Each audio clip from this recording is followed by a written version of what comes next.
Okay, so diving in today, going deep on a topic that's, really at the heart of how we understand these, increasingly complex systems that basically run so much of our lives. Right. The difference between monitoring and observability. Yeah. And, I think anyone who's used a computer or, even just heard about, these major outages that happen from time to time with big websites or, online services, you sort of get this intuitive sense that, these systems need to be healthy, right? Right. There has to be a way to know that they're working. Yeah.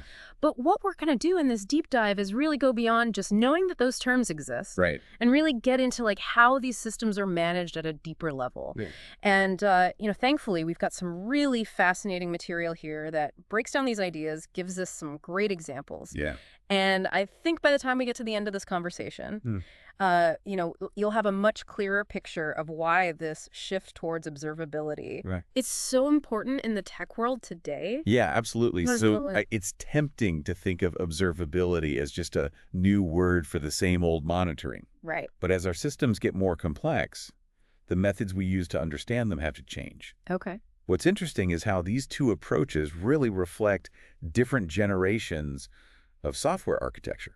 So let's start with the older approach. Sure. The more familiar approach maybe for some folks. Monitoring. Mm-hmm. It's like checking on your car, making sure the oil level, tire pressure, engine temperature, all that's good. Yeah, that's a great analogy. You've got your normal ranges, and if something's off, a warning light pops up. Exactly. That's your cue that something needs attention. Right. You know what to look for. Now, how does that translate to monitoring in the context of like computer systems and applications? Well, monitoring is about those predefined metrics. Right. Things like how much processing power your servers are using, Yeah. memory availability, how full the hard drives are, how many requests your website is handling. So essentially, it's all those quantifiable aspects, Exactly. those numbers that tell you something about the state of the system. Yep. You set up dashboards to track these key performance indicators, what we call KPIs, Okay. and you create alerts based on thresholds that you believe indicate a problem.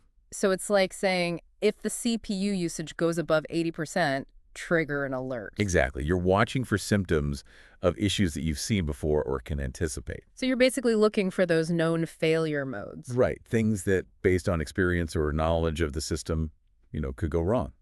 And we have specific tools, right, for this kind of monitoring. Yes, absolutely. What are some of the popular ones? So some of the traditional tools include things like Prometheus. That's a very popular open source tool for collecting and storing metrics, sort of the cornerstone of many monitoring setups. Okay. You also have things like Nagios, Zabbix, and even the basic metrics provided by services like CloudWatch. So basically a whole ecosystem of tools that are designed to track these essential metrics and alert you when things go beyond those predefined boundaries. Exactly. Now, it seems like this kind of monitoring would answer those very direct questions about your system, right? Yeah. Things like, is the server up and running? Is the application responding to requests? Right. Are we approaching our capacity limits? Yeah, it's about keeping tabs on those known quantities. Those things that you can easily quantify and set alerts for. Absolutely. You have a predefined set of things you're watching. But what happens when we encounter those situations where the problem isn't something we've neatly defined beforehand? Right. That's where things start to get more interesting. Like in your car analogy. What if you hear a weird rattling sound, but none of the usual warning lights are coming on? Or what if it's a combination of small issues that are causing your car to perform poorly in a way that you hadn't anticipated? That's a great point. So in those situations, your standard monitoring setup might not catch it. Yeah, and those are the situations that become more and more common as our systems evolve. And that's where observability steps in. Right. To handle this increasing complexity. Exactly. And that complexity really stems from, how our systems have changed over the years, right? Absolutely. Like we've gone from those simpler, single server setups to these incredibly intricate webs of interconnected systems. We're talking distributed systems, microservices, everything living in the cloud.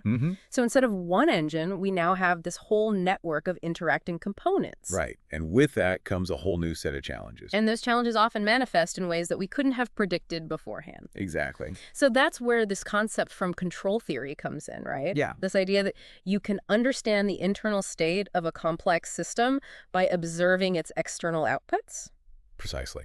So observability basically takes what monitoring does and expands on it significantly. Mm-hmm. It's still about collecting data, but it's also about asking deeper questions, right? And being able to ask those questions without having to redeploy code or set up specific monitoring for every single thing. Exactly. It's about being able to explore the unknown unknowns within your system. Right, those issues you didn't even know you needed to be looking for. So it's like instead of just asking, is our error rate too high? We can now ask, what specific types of errors are users in, let's say, Europe experiencing when they're using a certain version of the app after we release that latest update? Yeah, you can really get granular with your investigations. So that ability to ask and answer these complex questions, it's powered by what's often referred to as the 3 pillars of observability. That's right. And those are... Metrics, logs, and traces. Okay. Now, metrics, that's where we see the overlap between monitoring and observability. Right. So it's still about those numerical measurements over time. Exactly. But with observability, we're often talking about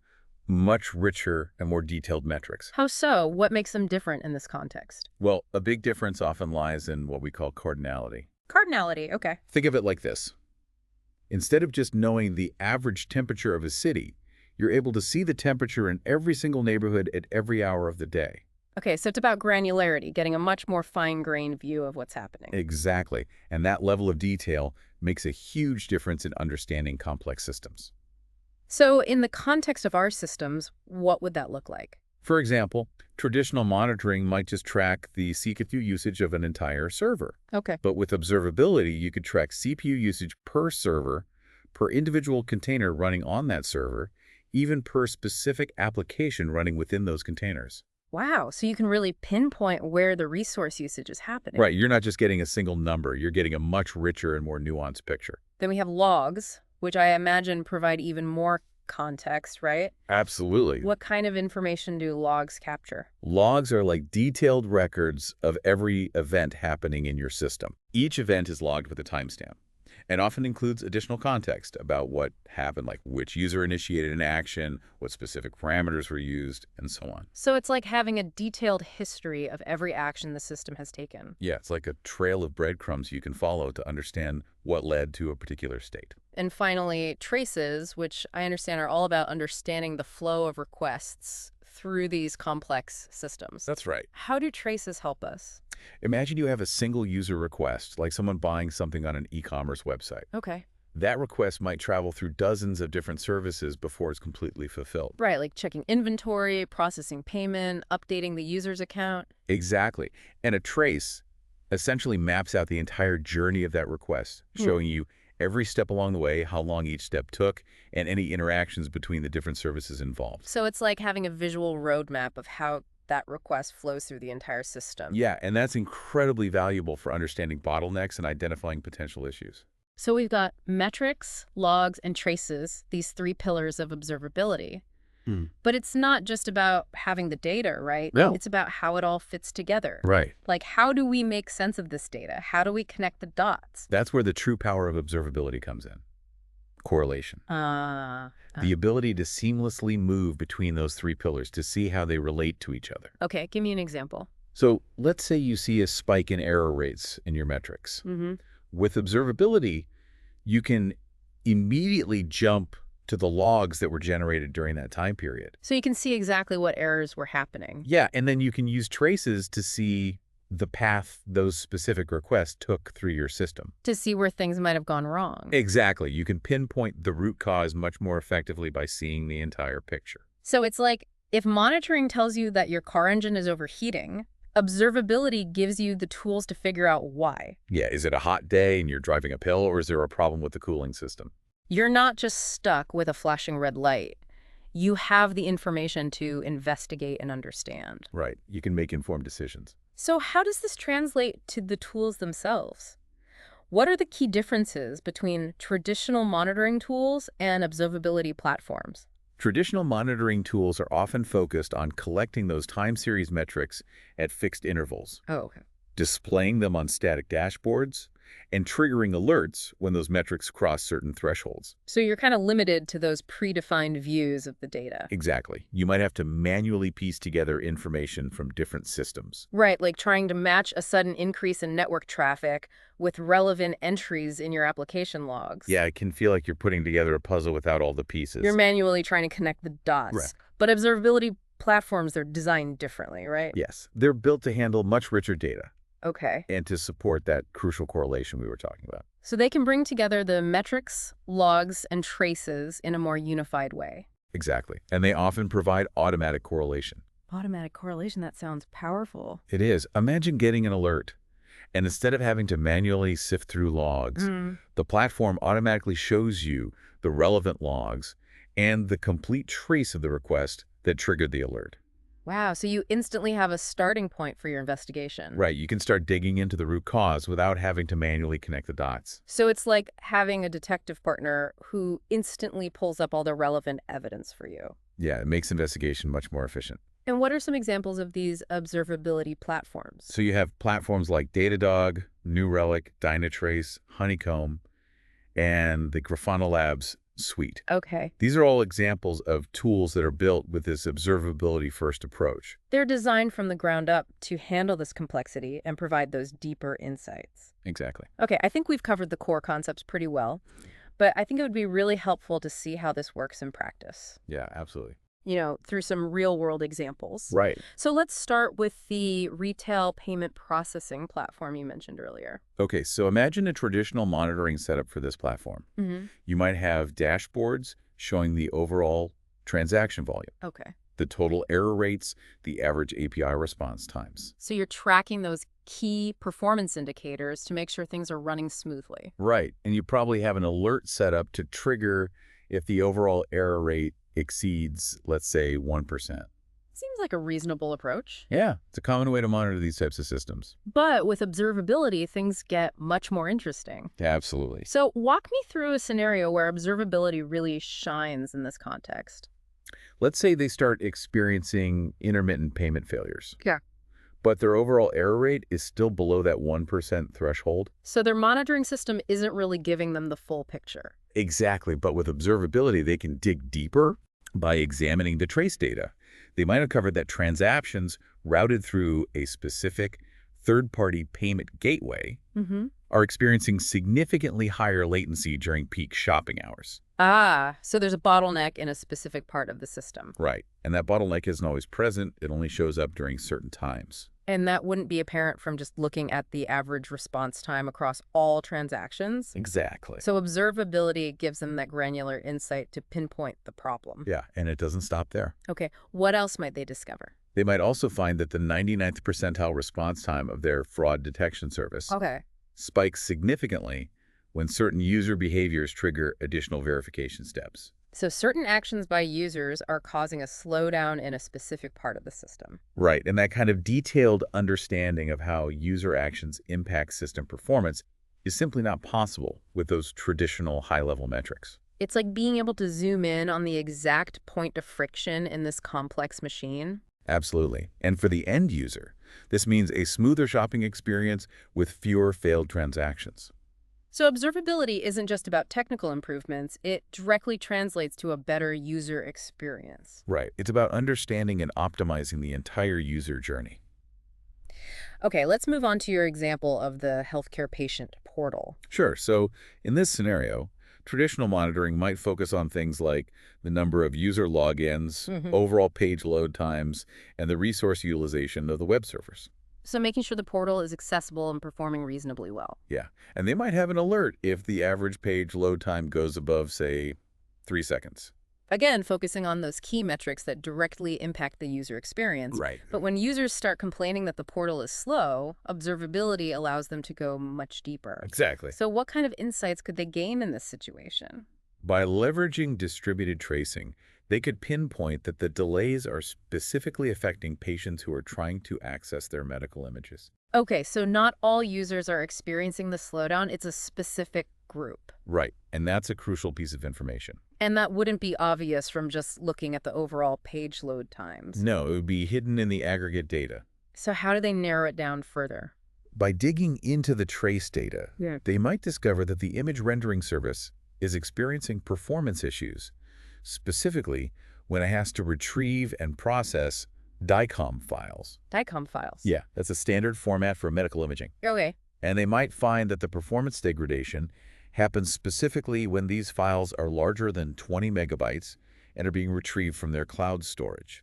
Ah, so it's a very specific combination of factors that's causing the slowdown. Exactly. The size of the file format, and the location it's being retrieved from all contribute to the issue. And again, this wouldn't have been apparent from those standard monitoring dashboards. No, it would have required that deeper level of insight that observability provides. So what starts as a general complaint about slowness turns out to be a very specific performance issue tied to the way certain types of data are being handled. Right, and understanding that is crucial for fixing the problem effectively. It's like having a doctor who can diagnose the exact cause of your pain instead of just giving you painkillers. Yeah, it's about treating the underlying cause, not just the symptoms. Okay, I'm really starting to see the value here. Good, I'm glad. Let's move on to your example of the financial trading platform. Right, so in this environment, speed is everything. Yeah, I imagine every millisecond counts. Absolutely. So traditional monitoring would focus on things like the volume of trades being executed, Okay. the average execution time for those trades, and any errors that occur during the process. So making sure trades are happening quickly and reliably. Exactly. And an alert might be triggered if the average trade execution time goes above a certain threshold, like 100 milliseconds. Because any delay could mean lost opportunities. Right. It's a very time-sensitive environment. But with observability, they can get a much more nuanced understanding of performance. Yeah, let's say clients start reporting occasional delays in their trades. Okay. But those delays are infrequent and don't significantly impact the overall average execution time. So the traditional monitoring might not pick up on this issue. Exactly. So how would observability help in this scenario? By analyzing high cardinality data, Okay. they can look at things like the specific currency pairs being traded, the time of day the trades were placed, Okay. and the specific infrastructure components involved in each transaction. So really breaking down the data by a variety of factors. Right, and they might discover that during periods of high market volatility, Okay. trades involving a particular set of currency pairs are triggering a surge in database queries. Ah, so it's a very specific set of conditions that's causing the problem. Yeah, and those queries, in turn, are leading to temporary database index rebuilds. Which can slow things down. Exactly. And this issue might only affect a small percentage of trades. Right, maybe just 0.1%. But those could be the trades of their most important clients. Exactly, and that's where observability really shines. It allows them to identify and address these very specific performance issues that would otherwise be hidden in the aggregate data. Right. It's about understanding the nuances and the outliers, not just the averages. Okay, I'm getting a much better sense of how this works. Yeah. Let's shift gears now and look at an example with a more modern architecture. Sure. Something like a containerized microservices architecture. Right. So in this kind of environment, you often have dozens or even hundreds of small services working together. Okay. And traditional monitoring might involve looking at dashboards provided by Kubernetes. Kubernetes, that's the container orchestration platform, right? Exactly. It helps manage all those containers. Okay. And the dashboards would show things like the status of individual containers, Okay. their resource usage, how many times they've restarted. So essentially making sure each container is healthy. Right. And alerts would be set up for things like container crashes or if a container is exceeding its resource limits. So making sure everything is running smoothly at the individual container level. Yeah, it's about monitoring the health of each component. But what happens when the problem spans multiple containers? Right. That's where things get tricky. So let's say you start experiencing intermittent API timeouts across different parts of your application, Okay. but the individual metrics for each microservice look normal. Yeah, that can happen because the issue isn't isolated to a single service. So how would observability help in this situation? Well, using distributed tracing, you can follow the journey of a single user request as it travels through all these different microservices. Okay. And you might discover that when one service makes a large number of calls to another service under heavy load, Okay. it's causing a connection pool in a third service to become exhausted.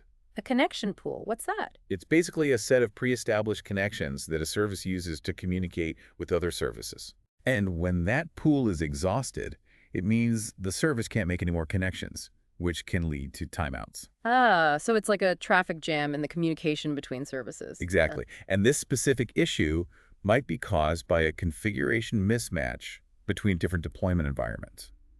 So a subtle difference in how the services are set up is causing this cascading problem. Right. And this is a great example of how observability can reveal those complex interactions between services that traditional monitoring would miss. Because you're not just looking at each service in isolation, you're seeing how they all work together. Exactly. You're getting a holistic view of the system.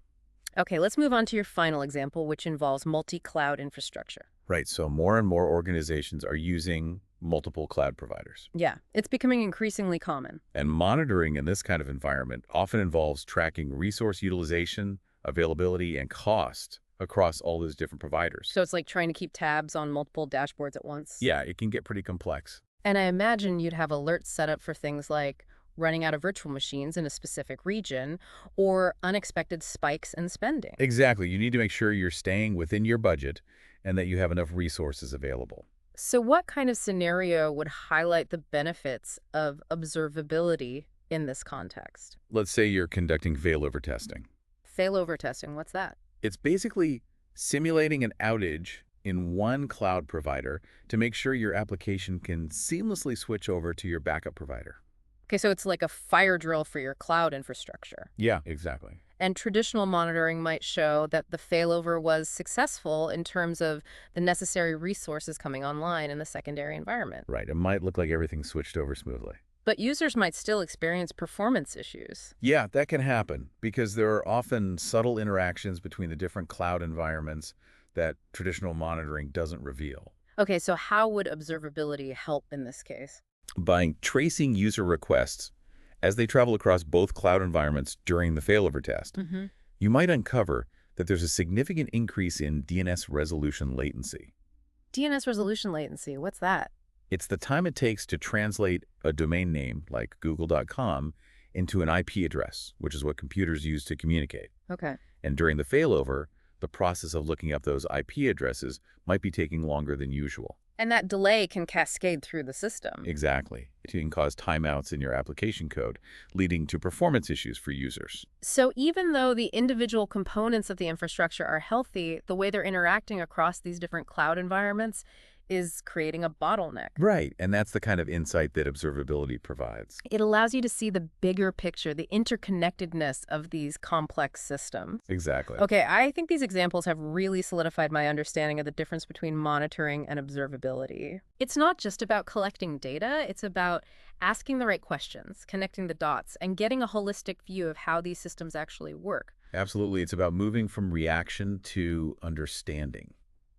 So the key takeaway for our listeners is that observability is essential for truly understanding modern systems. Yeah. It goes beyond the limitations of traditional monitoring and allows technology teams to identify and fix problems more effectively, leading to more reliable systems and happier users. Right. It's about empowering teams to build better systems. And I think what's really fascinating is how these principles of observability can potentially extend beyond purely technical systems. Absolutely. Like if we think about how complex the world is becoming in general and how interconnected everything is, these ideas of understanding relationships and being able to ask open-ended questions, they seem increasingly relevant. You do. Like how can we apply these principles to other areas where understanding those hidden connections is crucial?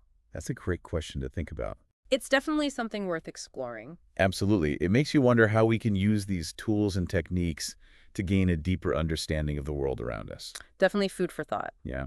All right. Well, that was a fantastic dive into monitoring and observability. I enjoyed it. Thanks for sharing your insights. It was my pleasure. I think our listeners will come away from this with a much clearer understanding of these concepts and their importance in today's world. I hope so. And until next time, keep exploring and keep asking those important questions. Always. Thanks for listening. Bye.